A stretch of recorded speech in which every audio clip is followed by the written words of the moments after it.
have work-life harmony. Why? Because you start to think of things a little bit more clear. I mean, things that came to you very difficultly, like challenging you. All of a sudden, it's like, oh, that's how I do it? Oh, that's all I got to do? Case in point. Then this is a very simple thing and really doesn't have anything to do with business. I was with my son one day, and we were in a parking lot going into, I was going to urgent care, as a matter of fact. I wasn't feeling good that day. And you know why? Because I wasn't rested. That's what happened, okay? Wasn't rested like I was supposed to, did too much, and I ended up having to go to urgent care to get checked out. So my son is bringing me to urgent care.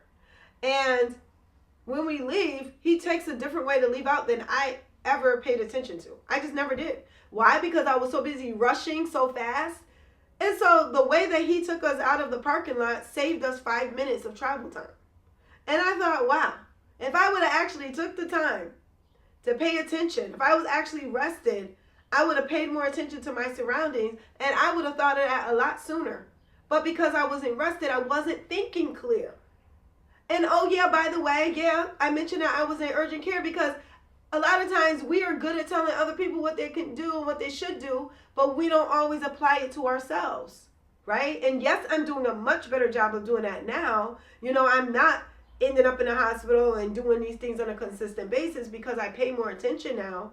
But that's because I had to implement in the last year and a half harmony being a very vital and important aspect of what I do. That certain days I'm not working. Certain days I'm not answering the phone for business. Certain days I'm not responding to emails for business. Why? Because if I don't, I am not going to be okay physically, mentally, emotionally, or strategically. And I definitely won't be able to show up for my team or the people that I have to work with, okay?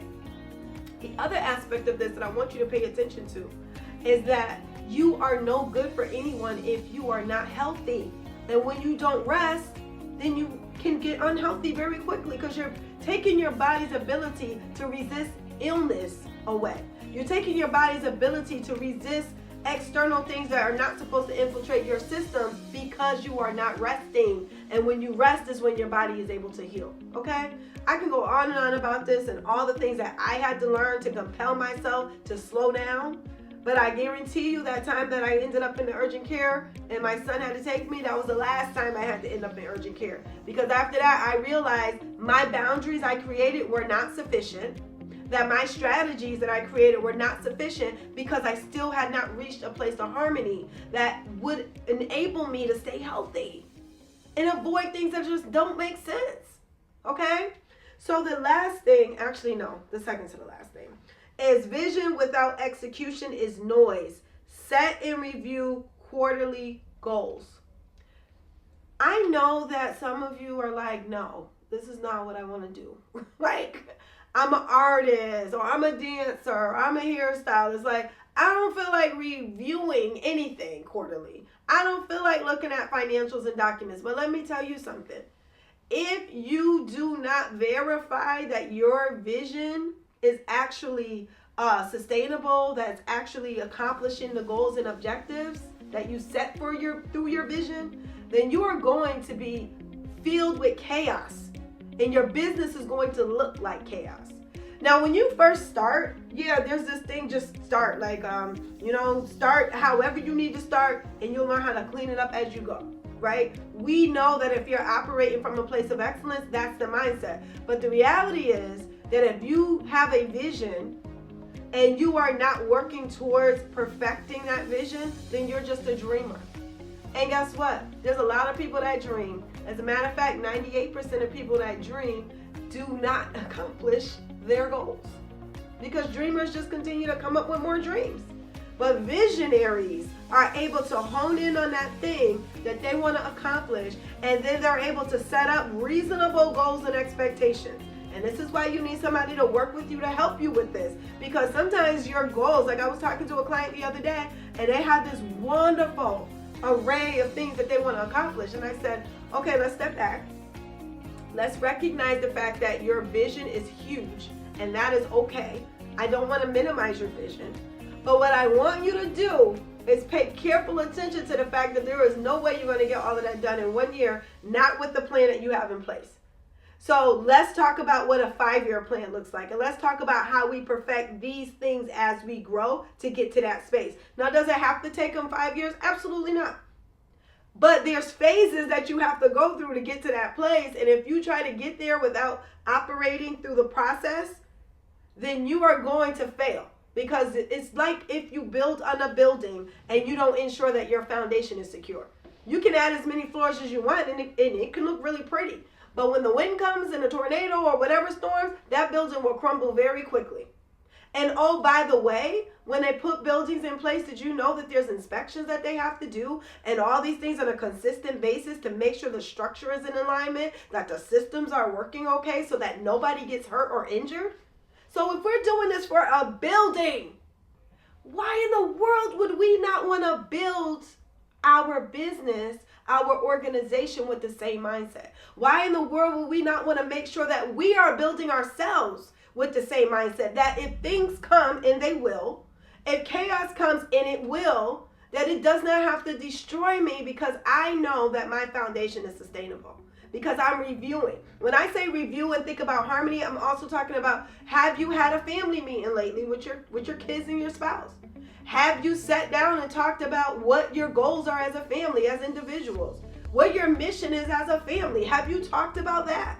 Because remember, mission-rich people are not just thinking about themselves. They're thinking about their legacy. And in order to have legacy, you got to think about, how are your children faring? I have 4 children, and 2 of them are entrepreneurs. One of them does nails. The other one does hair and makeup. Shout out. Beauty Hookup and Jewels by JL. Right? And my other 2, they're not yet figuring, they don't know what they want to do. One actually is going to school at trade to be an electrician, so he will actually have his own business at some point as well. And the baby is still trying to figure out, right? And I'm not pressuring them to jump into anything, but what I am teaching them, and what my husband and I are teaching them when we have our family meetings, this is what a budget looks like, this is what you need to be thinking about, and so forth. We're not going to hoard the information to ourselves and not make sure we're passing that information down, hoping that the school system will do it, because most of the time they're not. So we got to take on that responsibility and be very intentional, right? That's what mission-rich leaders do. That's part of the strategy, the soul, and the sustainability. The sustainability is not just for you, my friend, my sister, my brother. The sustainability is also for those that are coming behind us or coming with us, okay? And so last but not least, build leaders, not just followers. Build leaders, not just followers. So I think you already gathered that from the last few things we talked about. But at the end of the day, what I'm saying to you is that when you are strong in who you are as a leader, people are going to gravitate to you and they are going to want to follow you. But the biggest danger that you can have as a leader is that you have them stuck in follow mode and they are not able to think for themselves, strategize for themselves, or come up with vision for themselves. They may have a vision under your vision, right? You have the grand vision, and now they have a vision for their program. They have a vision for, what they want to do with their lives. They have a vision for where they want to go as far as education may be concerned, or training, or whatever that looks like for them to be the 2.0 version of who they are. At the end of the day, strong leaders have strong leaders that follow them, not strong leaders just being followed, right? Because there's no sustainability in that. And there's no ego in that. When you're in a place where you only want people to follow you and that's it, that's ego getting in the way. When you want to just be able to dictate and tell people what to do all the time, that is ego, okay? They started calling me boss lady at work, at my organization, right? I say at work, but it's our organization, right? And I'm the CEO of the organization. And a couple of years ago, they decided to call me boss lady. As a matter of fact, I wish I had it with me. I don't. I have a bag that one of my board members gave me, and my mom, she's on the board. So she gave me this bag, and it said boss lady, and it talked about the characteristics of a boss lady, right? When I first had them calling me boss lady, and they will tell you as my witness, I did not feel comfortable with that. I was like, don't say that. I just felt like I'm not superior or above you. Like, that's my mindset. Like, I'm not above you, but I am responsible for more things as a CEO, right? And what they gave me, which was a very important piece of information, they said, you are the boss, and you are a lady and you are leading with excellence, we are absolutely going to call you boss lady because you exemplify that. And there's nothing in us that is jealous or upset or not happy for you to be where you are and see you lead the way that you lead and shine the way that you shine, right? And, oh, by the way, those individuals have been with me for years and they have their own strategies and their own visions and things that they bring to the entity to uplift and to ensure that we have sustainability, because each of them are leaders in their own way, right? Because that's what I told them. I'm like, I don't want you to just be told what to do, or I'm deciding for you and I'm delegating and everything has to be my way or the highway. No, I want you to bring the intellect, the wisdom that you carry, the experiential knowledge that you carry, bring that to the table as well. Because this is all of ours. This mission is for all of us, not for me. This isn't my personal thing. This is for all of us. Now, when you're running a nonprofit, that's the mindset. When you're running your own business, yeah, it is for you, kind of, right? Because it's your legacy. But that still doesn't mean that people can't enroll in your vision. So don't be afraid to build up leaders.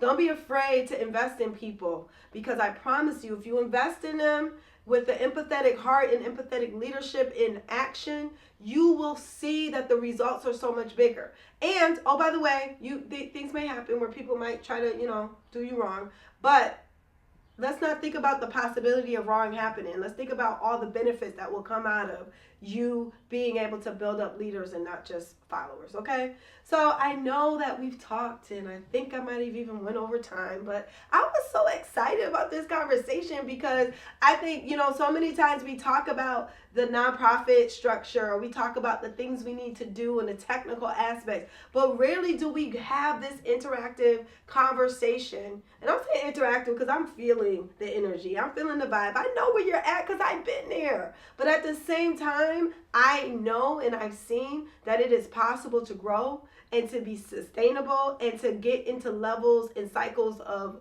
organizational growth that I never could have imagined. I never could have imagined in my mind, but in my heart, I believed it was possible. And so let's continue to lead, y'all, mission-rich leaders. Let's continue to lead with strategy, with soul, and sustainability. All right? Y'all have a good rest of y'all day. I know that what I said touched you, especially if you're still listening. And I know that you're ready to employ this. So when you're ready, hit me up. I'll be looking for you, and I'll be ready to engage. All right.